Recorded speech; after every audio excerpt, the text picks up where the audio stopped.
Annonceurs, entrepreneurs, promoteurs et chefs d'entreprise, choisissez dès à présent votre meilleur partenaire média, Ideal Production. Ideal Production est basé à Cotonou au Bénin. Ideal Production, le partenaire exclusif de Sika TV en Afrique.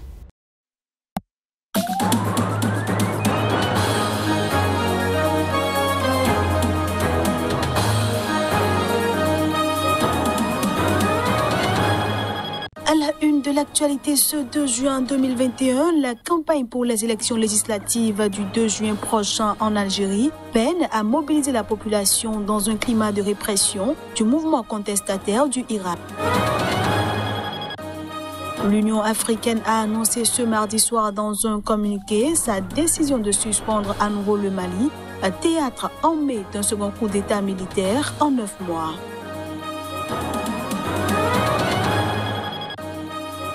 Et puis, présidence de la Fédération ivoirienne de football, l'ancien joueur Didier Drogba et ses concurrents font la paix. C'est ce qu'ils ont annoncé ce mardi.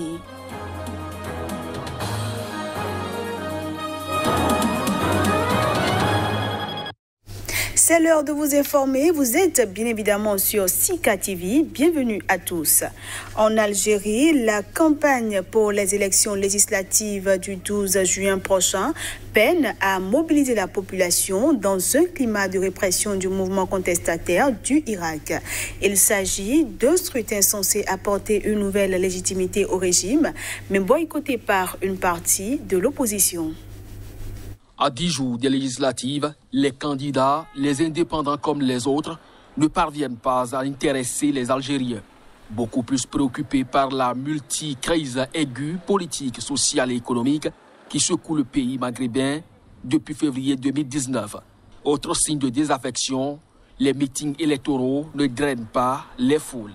Les élections qui auraient dû avoir lieu en 2022 mais ont été avancées apparaissent comme une tentative du pouvoir dont le pilier est l'armée de reprendre la main face au retour du Irak dans la rue depuis fin février. À Alger, la plus importante circonscription de l'Algérie, avec 34 sièges de députés à pourvoir sur 407, la majorité des panneaux électoraux sont à moitié vides, près de 2 semaines après le début de cette campagne. Les quelques affiches collées sont vite déchirées et deviennent illisibles. Le régime est déterminé à appliquer sa feuille de route électoraliste sans tenir compte des revendications de la rue. Ce scrutin met en lice près de 1500 listes, dont plus de la moitié s'affichent comme indépendantes. Il verra la participation pour la première fois d'un nombre très élevé de candidats indépendants face aux prétendants présentés par des partis largement discrédités et jugés responsables de la grave crise politique que traverse l'Algérie. Si certains parient sur une victoire de ces indépendants à l'affiliation floue qui pourrait ainsi constituer une nouvelle force politique au sein de la future Assemblée populaire nationale, d'autres, en revanche, minimisent leurs chances. L'Union africaine a annoncé ce mardi soir dans un communiqué sa décision de suspendre à nouveau le Mali, théâtre en mai d'un second coup d'État militaire en 9 mois.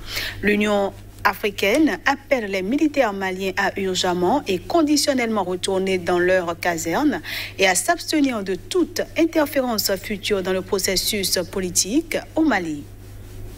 L'UA décide de suspendre immédiatement la République du Mali de sa participation à toutes les activités de l'Union africaine, ses organes et ses institutions, jusqu'à ce qu'un ordre constitutionnel normal soit établi dans le pays, informe un texte du Conseil de paix et de sécurité de l'organisation.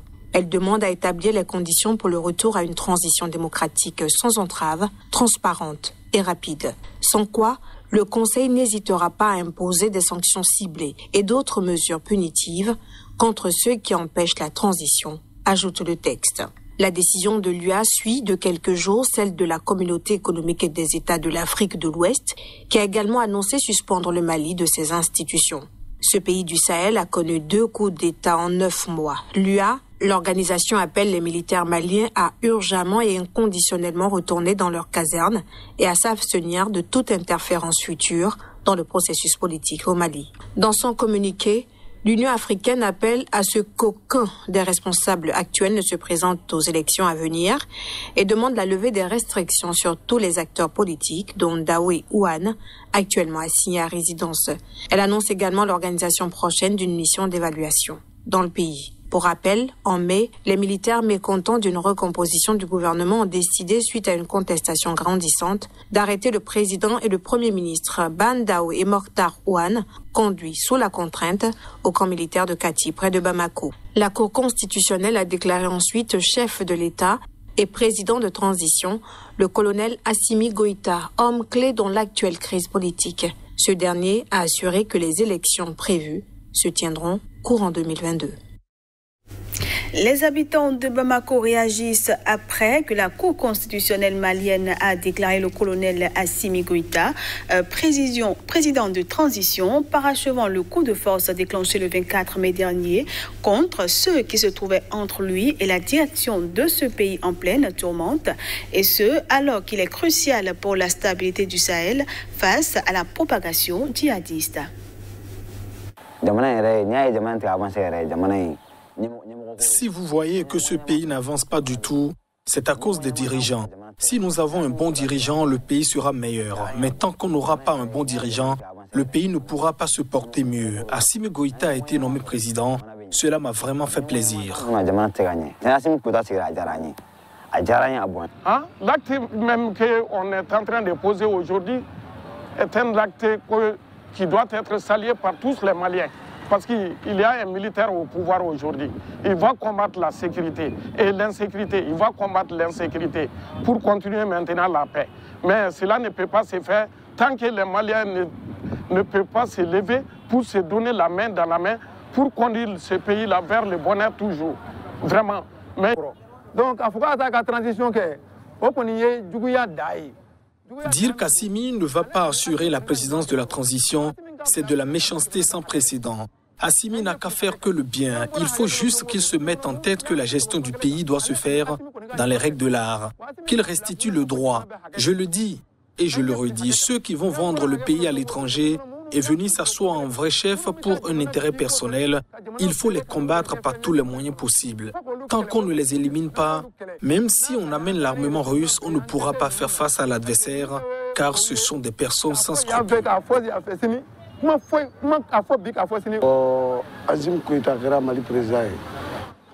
Assimi Goïta est devenu président du Mali. À mon humble avis, cela le lui revient. Et en plus, il est. Ça nous plaît à tous. Moi particulièrement, j'en suis vraiment ravi.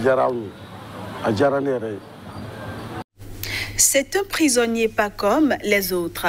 Baye Modou Fall, surnommé également Boy Jean pour une énième fois, a réussi à s'évader de prison au Sénégal. Il l'a fait plus de 10 fois déjà, au point d'être également surnommé l'as des évasions. Après son évasion de la nuit du samedi au dimanche dernier, il a expliqué sa motivation devant caméra depuis un endroit tenu secret. Complice parce que je n'ai eu aucun complice. Je suis plutôt raisonnable. Je suis lancé dans cette évasion parce que je savais que je pouvais y arriver. Alors, j'ai défoncé la grille d'aération sur l'un des murs de ma cellule.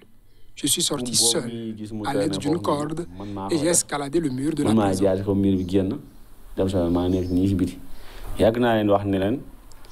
J'ai toujours dit que la prison n'était pas sécurisée. Il n'y a pas de sécurité. Mais les autorités pénitentiaires étaient persuadées du contraire. J'ai toujours su que je pouvais sortir de la prison à tout moment et à n'importe quelle heure, que ce soit de la nuit et jour.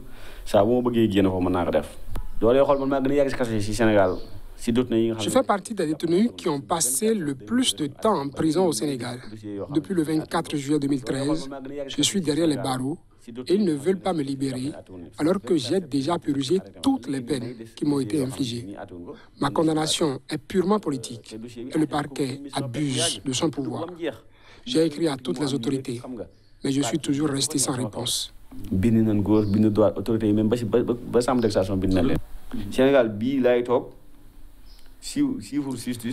Cette fois-ci, je vais rester au Sénégal. Je n'irai nulle part.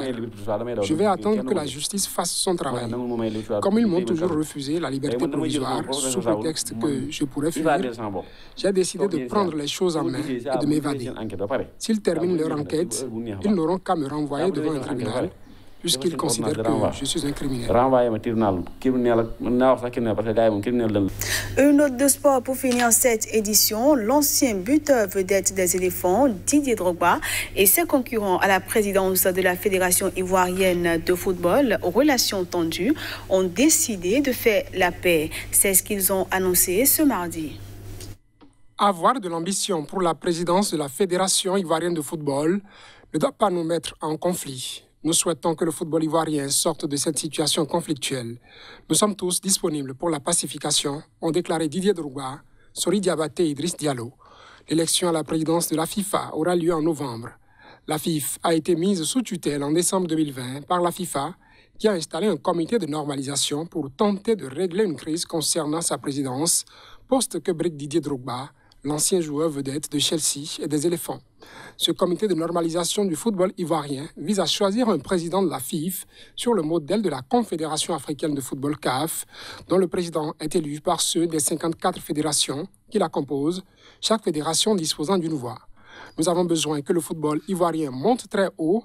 C'est le message que nous avons apporté au ministre des Sports, puis au président de la République, avait déclaré en mai à Abidjan le président de la FIFA, Gianni Infantino. La FIFA et la CAF, avec le gouvernement ivoirien, ainsi que tous les acteurs de ce merveilleux pays, allons nous engager pour unifier le football ivoirien, avait expliqué le patron de la FIFA, qui avait à ses côtés le nouveau président de la CAF, le Sud-Africain Patrice Motsepe, élu le 12 mars. Le 14 janvier, la sénatrice Mariam Dao Gabala, néophyte dans le monde du football, a été choisie par la FIFA pour présider le comité de normalisation. Ce dernier a pris ses fonctions le 21 janvier. Il comprend 4 membres chargés de gérer le football ivoirien jusqu'au 31 décembre 2021. Et voilà, mesdames, messieurs, ce sera tout pour cette édition que je vous remercie d'avoir suivi.